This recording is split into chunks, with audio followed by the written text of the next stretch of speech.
Hello everyone, welcome back to the channel. Get ready for some intense action as we jump into Mortal Kombat 11 online ranked matches featuring the one and only Kano. In this video, we'll be showcasing Kano's brutal move and strategies to climb up the ranks in 2024. Whether you're a seasoned player or new to the Mortal Kombat universe, you will pick up valuable tips and tricks to master Kano's unique style. Now, I'm also looking for players to join the online tournament, and if you happen to have your own YouTube channel, let me know. I would love to subscribe and support you too. Check out the community page to see the latest image poll and stay updated on upcoming events, tournaments, raffles, and giveaways by following the announcement playlist. And if you want to support this channel, just text the word donation to my cell phone number at 862-405-2191 and I will send you the Cash App link. This number is also the same number to enter into our raffles. Your support means a lot and it helps keeps the content coming. Join me as we dive into the competitive world of Mortal Kombat 11 and face off against skilled opponents and experience the adrenaline pumping moments that make Mortal Kombat 11 one of the top tier fighting games in the world. And if you enjoyed this video, don't forget to subscribe for more gameplay, character guides, and ranked match highlights. Let's climb to the top together. Thank you. Alright, let's get started with Kano's story real quick. So I'm gonna start reading from the storyline of Mortal Kombat 2011. Let's go back there real quick. So Kano enters the first Mortal Kombat tournament, and it's first seen attending Shang Tsu's opening speech. Sometime back in his earlier history, he pretended to be a whistleblower on the operation of the arms dealing syndicate known as the Black Dragon to their adversaries in their special forces. Now, as it turned out, however, Kano was in fact their leader, who had been stringing the military law enforcement's top agents along before leading many of them into a deadly trap. But the deception cost him his right eye. As a consequence, for a time, he will go into the underworld to mend his injuries. Meeting the mysterious surgeon and gathering his bionic eye in the meantime until being given sanction on the Sorcerer's Island. No longer after the tournament's opening, he appears on the bridge high above the pit and attacks Sonya, who is already in a weakened state from her fight with Johnny Cage. Now, Kano approaches Johnny from behind and throws him from the bridge before moving on to kill Sonya. But before he can do so, Johnny leaps back into the platform and faces Kano, having narrowly avoided death by grabbing onto one of the edges, jutting out of the bridge. I don't know what that is. I guess he held onto something on the edge, but then it says here, Judean, J-U-T-T-I-N-G, Judean, I don't know what that word is. Out from the bridge, Kano loses the fight. Alright, so he's about to kill Sonya. He throws Johnny Cage out the bridge. Johnny Cage comes back, saves Sonya, and then beats the shit out of Kano. Got it. This should have just said it in much simpler words. Now, the fight. But it makes his escape while Sonya is thanking Johnny. As Sonya frees Jax from Goro's lair, she attempts to call for an evacuation on a helicopter. But they are ambushed by Kano and Shang Tsu, who shoots down the helicopter. Well, that sucks. The criminal then challenged her to a fight, boasting that no one could save her this time. Sonya defeats Kano and attempts to arrest him, but Shang Tsu stops her and leaves with Kano. Luckily, Shang Tsu was there to help Kano this time, just like Johnny Cage saved Sonya. Now, it says here, prior to the start of the second tournament, now they're talking about Mortal Kombat 2, Kano accompanies Shang Tsu to the living forest in an attempt to sell him on some Black Dragon weaponry. Because remember, he was the leader of the Black Dragon, and all he does is, sell ammunition, weapons, drugs, etc., etc. So he's trying to sell him weaponry. However, they are interrupted by smoke, and Kano tells Shang Tsu that he will take care of him. For no charge, of course. I'll just kill this guy easily. But despite his claim, both Kano and Shang Tsu are defeated by Lin Kuei Ninja. This must be Sub-Zero's people, the Lin Kuei Ninja. Kano is then later seen at the Coliseum amongst the combatants, waiting to be called upon to fight in the tournament. Later, Kano finds a severely burnt Cabal and is taken back to the Outworld, supplied with him breathing equipment and using Shansu's magic to heal him. Okay. As Cabal awakens in his new form, Kano tries to get Cabal to return back to the Black Dragons. But instead, he berated for selling the Outworld warriors their firepower, blaming Kano for his damaged state, and the two former allies engaged in one another in combat. Now, Cabal gains the upper hand and hands a force to Kano to get him out to Outworld. However, Kano tells him that Shao Kahn makes them the rule of Cabal forces and to bring him to Shao Kahn at knife point. So as they were fighting, he pulls a knife at him like, I'll slit your throat, take me where I need to go, or die. Plain and simple. When Cabal identifies with Shao Kahn, Kano confirms, and then they watches as he kills Shansu. Oh shit, Shansu got killed by Shao Kahn, I assume. With no problem seeing this, Kano tries to tell Cabal that if he has no chance against the ruler of Outworld, but is knocked down unconscious by Cabal with a dagger, who tells Kano that he can take him, that he is no match for him, even though he had him at knife point at one point. Come on, bro. Alright, regaining consciousness, Kano accompanies Goro and Kintaro to the bell tower, and briefly the torment of Earthrealm out while waiting for the Cyber Sub-Zero. Now it says here, unaware of the Cyber Sub-Zero's reprogramming, Kano is frozen while in a prisoner state and are freed. Now it says here, Kano eventually thaws and warms new Cybot of Sub-Zero treachery, and then he is not seen or mentioned again after this. So now I'm getting a time skip all the way to Mortal Kombat 10. Now obviously Kano was in other Mortal Kombat games, but I guess for the story purposes, let's just jump all the way to Mortal Kombat 10 so I could get to Mortal Kombat 11. Now, before the main event of the game story mode, Kano steals Shinnok's amulet and leaves the duplicate in its place, along with the trap for anyone who discovers the Black Dragon's mercenary would then sell the amulet to Melina to be used as a weapon against her on Super Kotal Khan. Now, the disposed Empress then says to Kano at least 100 million in gold to be eliminated for Kotal Khan. Kano is first seen alongside with Kotal Khan and Devora, bargaining over the weapons price and information on Melina's location. Unannounced to the Kotal Khan that Kano had already been hired by Melina to eliminate his ass and make his move on after their carriage is attacked by Melina's the Tarkarian horde. However, Kotal Khan manages to fend off Kano's attack. After defeating the criminal, then the attack on Khan's attempt to finish him off, but is blasted away by Tanya, allowing Kano to escape once again with his life. Alright, so Kano is mentioned by Lei Ming and 1,000 of Outworld refugees across over into Earthrealm seeking asylum from the war. Now she alludes to the Earthrealmers with the glowing red eyes as being among those who crossed the portal with them, and Sonya instantly recognized that this is in fact Kano. So she's already on point. So she heads off to the refugee camp and interferes before he can escape, and then discovers that the slain corpses of Outworld along the way, recognizing that it was indeed Kano's work, or handiwork basically you could say. Kano somehow sneaks into the Special Forces refugee camp, disguised as an Outworld refugee. Sonya spots him, and after being confronted by Sonya and Kenshi, Kano reveals himself and offering info in exchange for his freedom. Sonya refuses to negotiate, and Kano responds by threatening to go after Cassie, which is Sonya's daughter. Now, it says here, intimidated by a brawl between the two, Kano is defeated, and then an enraged Sonya nearly strangles him to death as Kano begs for his life and mercy.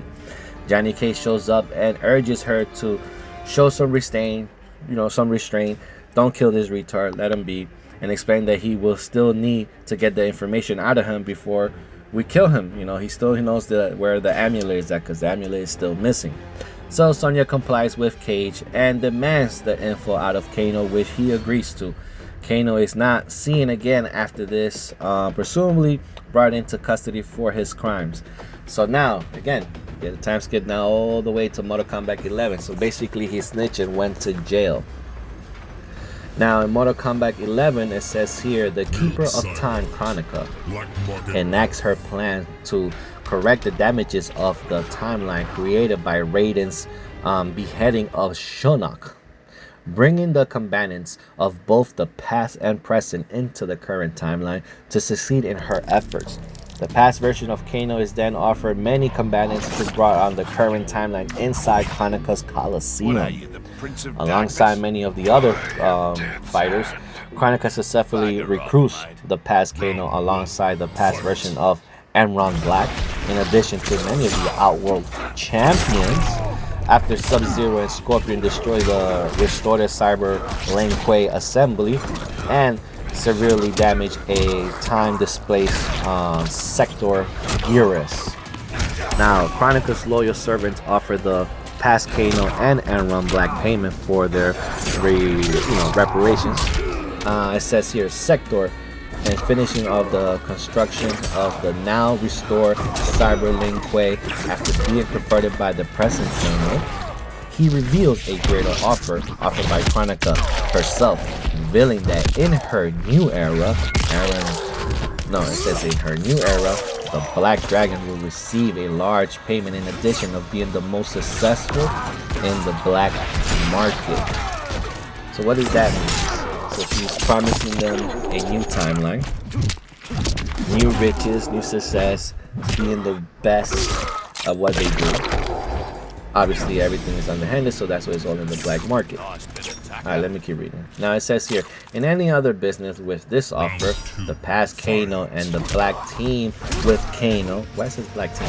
With Kano and following Gearus' instructions. So, they took her upon her request. Like, yeah, we take that deal. Now, both Kano and the Black Dragon, alongside the repair sectors of the Cyber Lane Kuei, invaded the Special Forces Desert Command. After confronting with the past Kano, Johnny Cage briefly fights him off. Now it says here, only to have the present Kano wound him in battle with a gunshot to the leg and capture both the past versions of Cage and Sonya Blade. Now, where are they taken? To a Russian I said Russian, where they are taken to Russia. It says presented with Kano to turns out the sector settings him to remote detonate why am I being tongue tied here? Look at that fatality, bro. That shit's just amazing. Alright, he's gonna remote detonate. I can't believe I'm still saying it wrong. Sometimes you just get tongue tied. And to destroying the Desert Command base while departing with the remaining Black Dragon members and the Cyber Lane Kuei. Now it says here, in Russia, at the Black Dragon's Fight Club, both Kano and forces of the past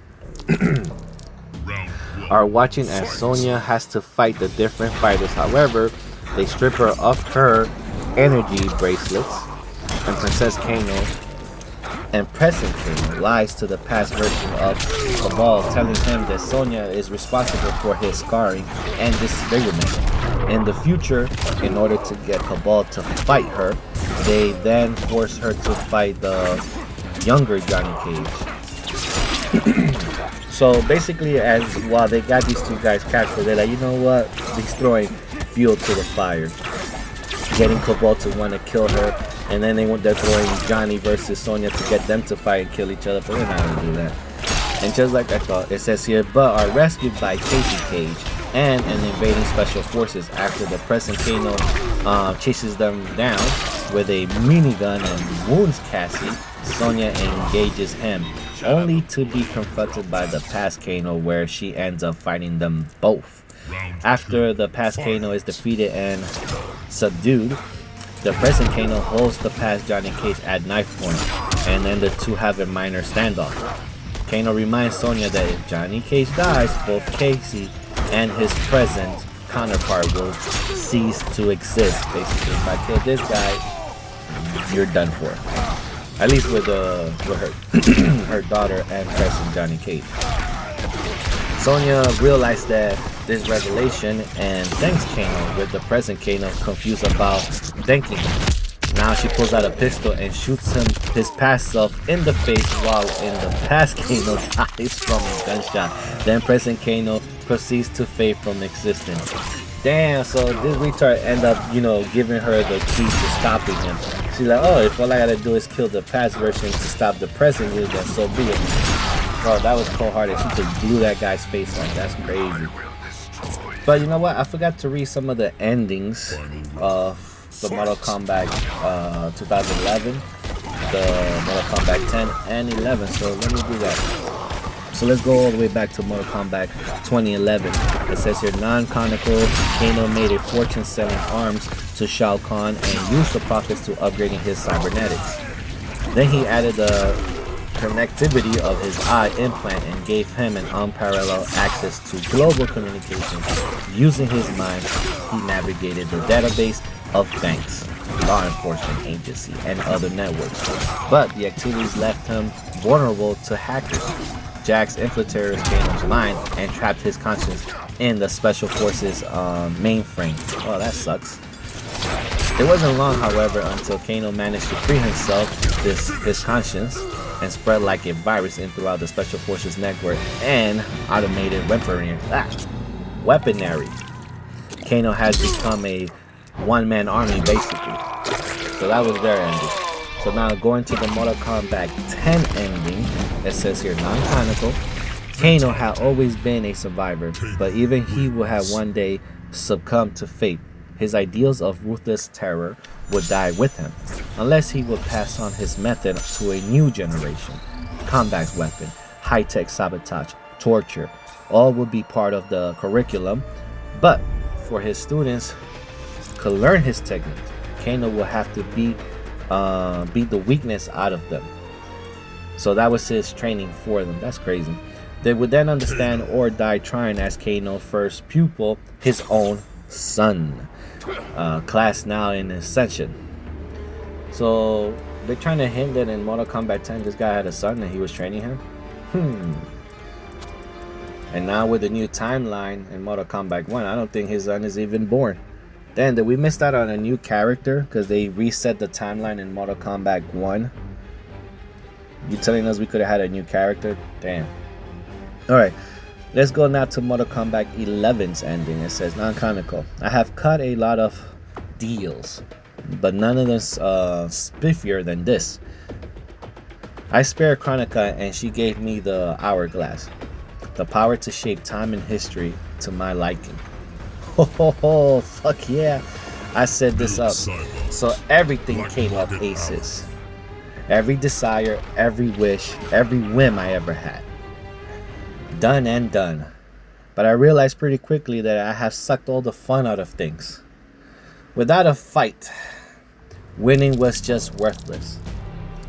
Nah, the fun wasn't in the having, it was in the getting. What are you, the Prince of So I Darkness? changed things up one more time. Now, I want it was... No, it says here, now what I want is always just out of reach. Just out of reach. I gotta earn it. I score lots of wins, but not always. And when I do win, chuckling, sometimes... No, it says, it's something to savor. Oh, so they were basically reading off what he had in the ending of Chronicle. So basically, after this match, I'm gonna show him how he defeated Chronicle, and then you're gonna see his story ending as well. I mean, we had a lot of good matchups. Oh, he got me. I don't think it's gonna be enough to destroy me. I think I still got him.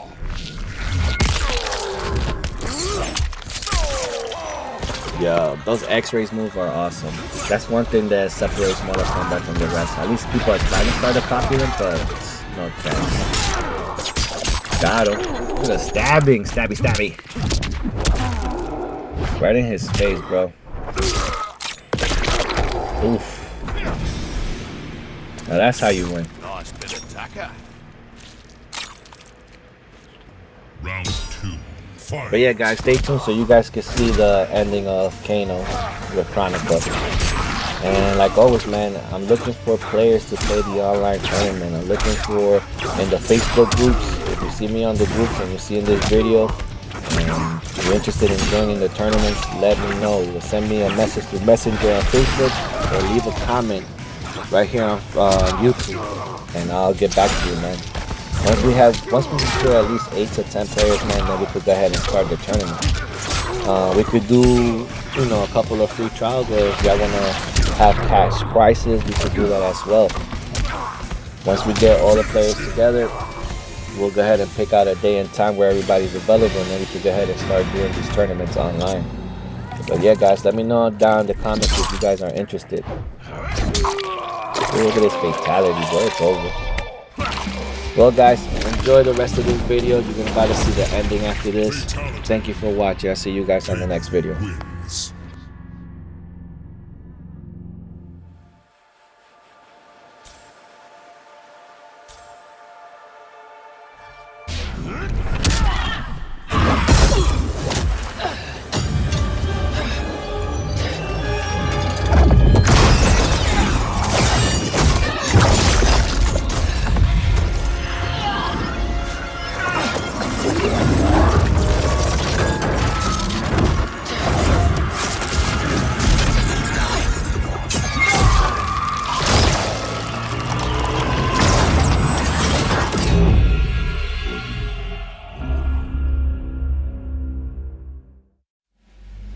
I'd cut a lot of deals, but none spiffier than this.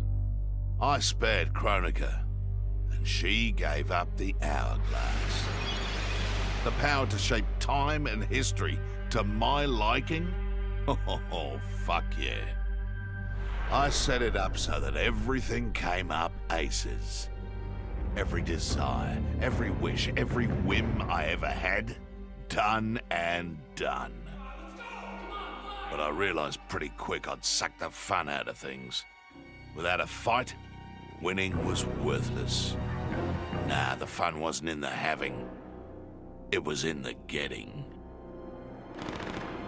So, I changed things up one more time. Now, what I want is always just out of reach. I gotta earn it. I score lots of wins, but not always. And when I do win, it's something to savor. Don't forget to subscribe!